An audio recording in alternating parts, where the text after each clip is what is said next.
Hey, how are you, good people? How's everything going? Um, it's been a long time since I posted a video, but we are almost wrapping up 2023. So 2023 was a kind of a roller coaster year for me. I lost my mother to cancer, and also my wife and I had our second child, a boy, and so it was like this yin and yang thing. And being purchasing records and watching the videos of you guys in the vinyl community, but I haven't got the time to really post and be more involved and with the videos. So, but I just didn't want to get by the end of the year without doing one. So this video is about the 10 purchases I got I made this year of records. It doesn't have to be 2023 records. I know, it's just records in general that the best ones, the ones that I like the most for this year. There's a lot of 2023 presents, but not all of them are 2023. So without further ado, this is the 10. I think it would be 10. I don't know if I'm cheating or not. But the 10 records I enjoy the most purchasing this year, and not listening because no, you also listen to them. I'm just kidding. Uh, the first one was the Rhino series, right? These cars, uh, Rhino Fidelity, High Fidelity series. This one was the first one they released. This along with the Coltrane, right? Coltrane sound. I don't know. I bought both. Coltrane sound too, and I think they started the series with a band. This one's, I think, or the best of the series, especially the Cars one. This is just a hit the ground running with this one.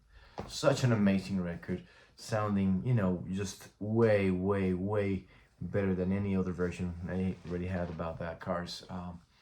And yeah, now I'm not so keen on this title selection, I guess, but it's just the way it goes. But that Cars Coltrane sound is very good, but the Cars one, I think they hit the ground running with that. Well, the Atlantic 75 series has been a success, I guess. I have bought most of the titles, but I think my favorite ones has to be the Bad Company. The Bad Company is a wonderful sounding record, and I like the album a lot, and the sound of it is pretty good. I also like this one, the Face Value. Obviously, I'm not such a Phil Collins fan, to be honest with you. More of a Genesis fan and also Peter Gabriel fan, but yeah, but those two, I think I've got all of them. Until with maybe the exception of the Jump Prime thing, they don't have that one, but they are pretty good. So I'm really eager to get the next batch and keep going with those. Well, I also got this. This is just not this. It was released not this year. This is a collection of Charlie Parker's, yeah, 10 inches, and this is a wonderful collection. And even I even decided to get I don't know if you can see there, in the right, I don't know if in the right you have dedicated mono cartridge for this kind of records, right?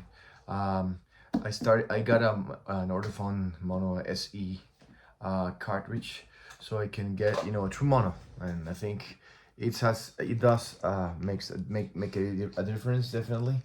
This Charlie Parker, it's a wonderful collection. I don't know. Sometimes Charlie Parker, I think I cannot say it's overlooked, right? But he was a genius, right? And maybe sometimes because he's not audiophile, people tend to forget about his recordings, right? Because he's just not that really audiophile. He was really recordings are not that good, maybe so.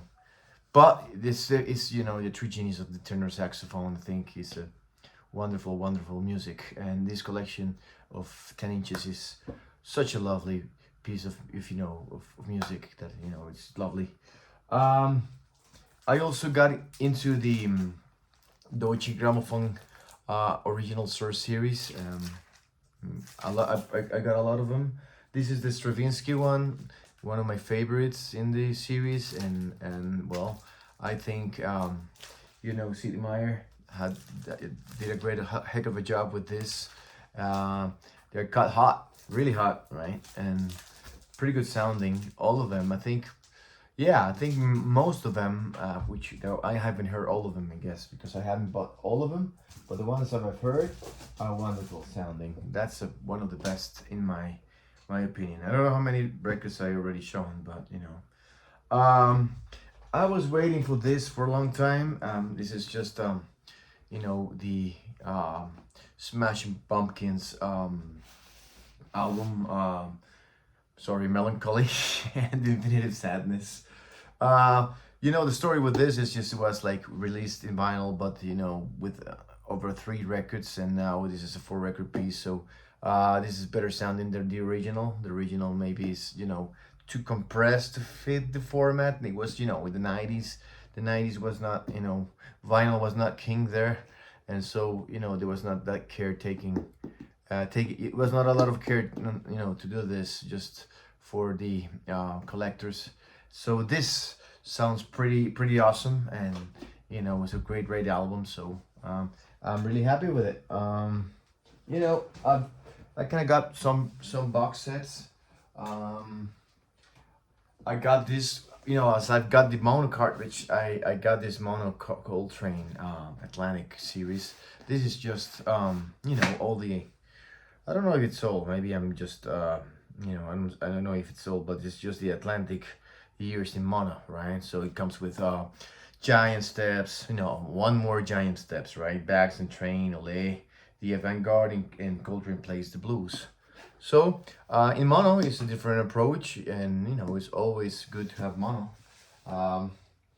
Yeah, I was eager to get this Mo-Fi's Miles Davis collection. I was missing a couple of them, Miles in the Sky, and this one, Beaches Brew, which was elusive to me and was really expensive. So I was at the beach when I checked out the Mo-Fi website, and I saw it was available, and right away there I purchased it. It's a wonderful sounding, Mo-Fi. I'm not so I like a lot of Mo-Fi titles. I am not the ones bashing Mo-Fi, but sometimes it's a hit and miss.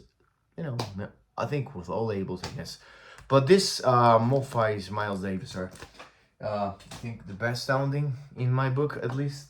I haven't heard of originals, so this Music Matters Jazz title, Donald Byrd's Royal Flush, is one of my favorite Blue Notes of all time. This is the debut of of Herbie Hancock in a session for Blue Note, and one of the best hard bop records in my book. So this Music Matters was it's out of print, obviously, so it was a heck of a job to find one in a moderate price without selling my house. So yeah, this is wonderful, and one of my purchase of the year.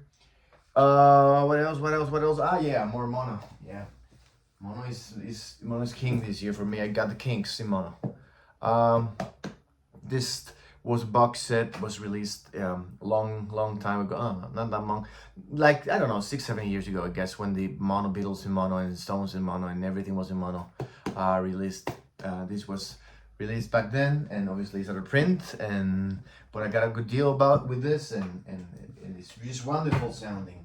I think it's the way they listen to the Kinks. I think the old British versions, records of the 60s, mono is the way to go. It's just the way to go.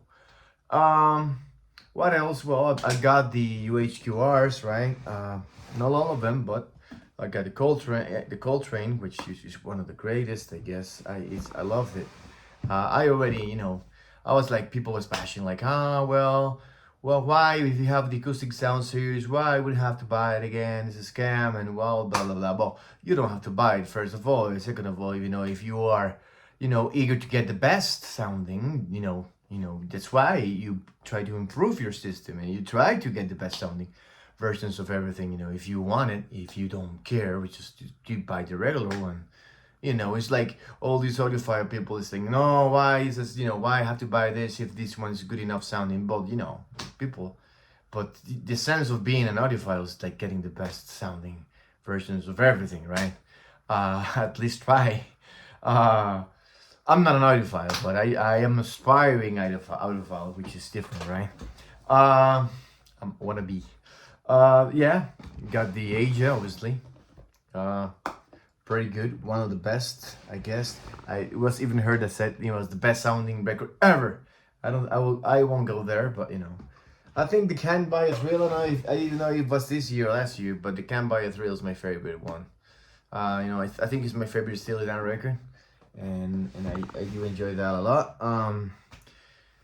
Well, yeah, I think, well, I don't know how many I showed, but I think it's still over 10 minutes, and so I'll see you next year, hopefully more, and maybe in live streams or whatever. I don't know if I get invited to them. I never get invited to them.